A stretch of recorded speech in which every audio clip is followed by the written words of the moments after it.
ఆలోచన, నా కల ఒకటే. నేను అనునిత్యం ఆలోచించేది ఒకటే. ఈ రాష్ట్రంలో ప్రతి ఎకరాకు నీళ్లు ఇవ్వగలిగితే నా జన్మ సార్థకం అవుతుందనే ఆలోచనతో ముందుకు పోతున్నా. దీనికి ఒకటే మార్గం, నదుల అనుసంధానం జరగాలి. సముద్రం లేకపోయే నీళ్లు మన పొలాలకు గాని మళ్లించుకోగలిగితే సమస్య ఉండదు. ఇప్పుడుండే రిజర్వాయర్లన్నింటిలో నీళ్లు నింపుతాం. ఒక సంవత్సరం గాని అన్ని రిజర్వాయర్లో నీళ్లు నింపితే 1-2 సంవత్సరాలు వర్షం పడకపోయినా మనం సర్వైవ్ అయ్యే పరిస్థితి వస్తుంది. మీరందరూ గుర్తుపెట్టుకోవాలి, 45 ఏళ్ల రాజకీయ జీవితంలో అనేక విధాలుగా ప్రయత్నం చేశాను. నీరు మీరు అన్నాను, నీరు చెట్టు అన్నాం,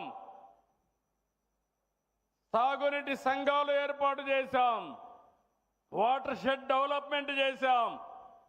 పరిగెత్తే నీటిని నడిపించాలి, నడిచే నీటిని నిలబెట్టాలి, నిలబెట్టే నీటిని భూమిలో ఇంకించే వరకు ప్రయత్నం చేయమని అనేక సందర్భాల్లో చెప్పి అనేక ప్రయత్నాలు చేశాను.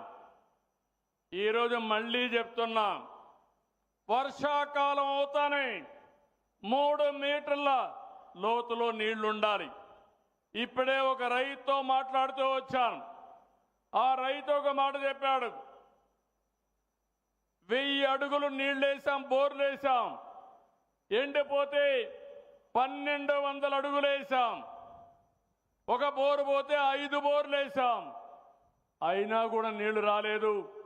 ఈరోజు మీరు ఈ నీళ్లు తీసుకొచ్చిన తర్వాత మా ఆశలు సిగురించాయి, ఇంకా మాకు నీటి కష్టాలు తీరాయని ఆనందంగా నాకు చెప్పే పరిస్థితికి వచ్చాడు. ఆ ఆనందం కోసమే నేను ఈరోజు ప్రయత్నం చేస్తున్నా. ఈ విషయం మీరు గుర్తుపెట్టుకోవాల్సిన అవసరం ఉంది. ఈరోజు గోదావరిలో 1630 టీఎంసీ నీళ్లు సముద్రంలోకి పోయినాయి.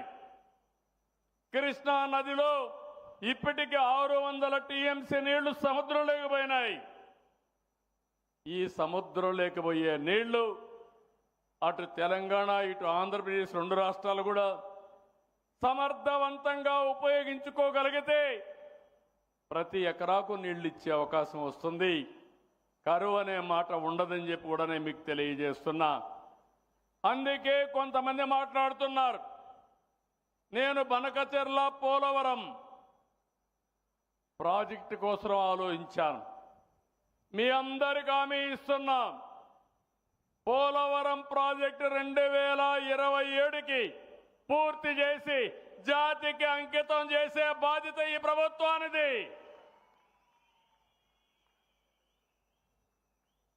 ఎప్పుడో పూర్తి కావాల్సిన ప్రాజెక్టు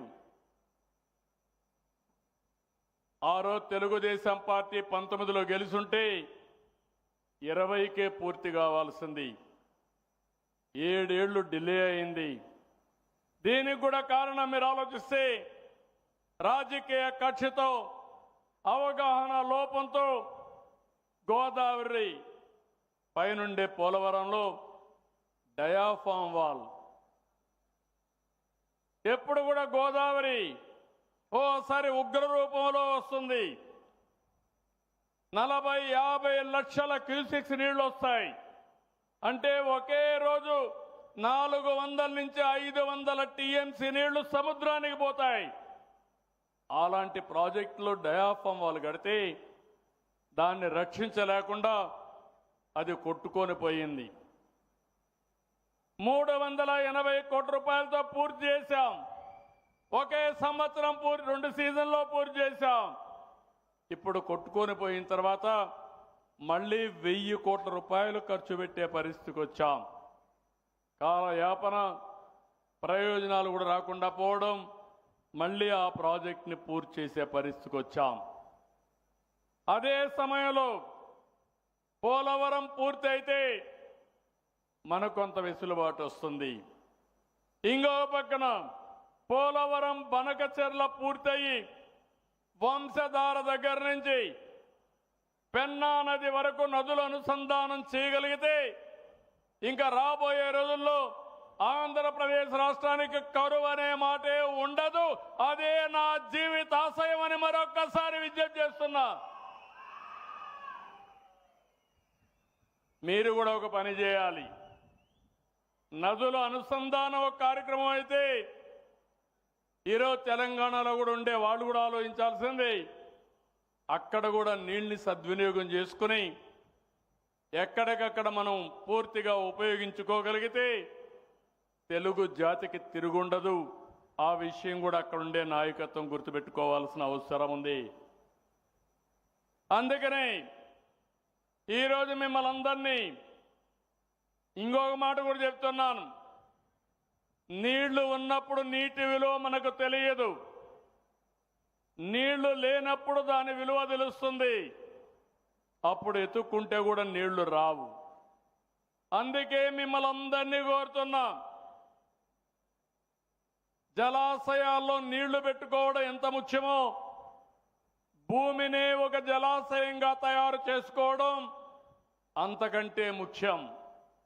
అందుకే ఒక విధానానికి శ్రీకారం చుట్టాం. వర్షాకాలం అవుతానే 3 మీటర్లో నీళ్లుండాలంటే 10 అడుగుల్లో నీళ్లుండాలి.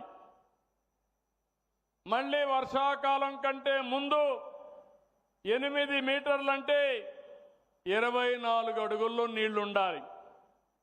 5 మీటర్లు మనం వాడుకుంటే 500 నుంచి 600 టీఎంసీ నీళ్లు మనం వాడుకున్న వాళ్ళం అవుతాం. దీనికి శ్రీకారం చుట్టాల్సిన బాధ్యత మనందరి పైన ఉంది. ఈరోజు ఈ ప్రభుత్వం ఒక యజ్ఞం మారిగా అభివృద్ధి కోసం ముందుకు పోతున్నాం. కొంతమంది రాక్షసుల మారిగా ఈ యజ్ఞాన్ని భగ్నం చేయడానికి అన్ని విధాల ప్రయత్నం చేస్తున్నారు. నేను ఒకటే హెచ్చరిస్తున్నా, మీకు చేతనైతే అభివృద్ధిలో పోటీ పడండి, సంక్షేమ కార్యక్రమాల్లో పోటీ పడండి. మొన్నే మీరు చూస్తే రాయలసీమలో అవతల పార్టీకి వైఎస్ఆర్ కాంగ్రెస్ పార్టీకి 7 సీట్లే ఇచ్చారు. ఈ రోజు కూడా నేను చూస్తున్నాను, ప్రతిపక్షం అని చెప్పుకుంటున్నారు కానీ వైసీపీ ఒక విష వృక్షంగా తయారయ్యే పరిస్థితి వచ్చింది. మనం ఏ మంచి పని చేసినా దాన్ని పూర్తిగా అడ్డుకునే ప్రయత్నం చేస్తున్నారు. నేను అందుకే ఒక మాట చెప్పా, ఆ పిక్చర్ మీరు చూస్తే ఎంత బాగుందంటే పరమ సముద్రం నిండు సముద్రంగా కనపడుస్తా ఉంది.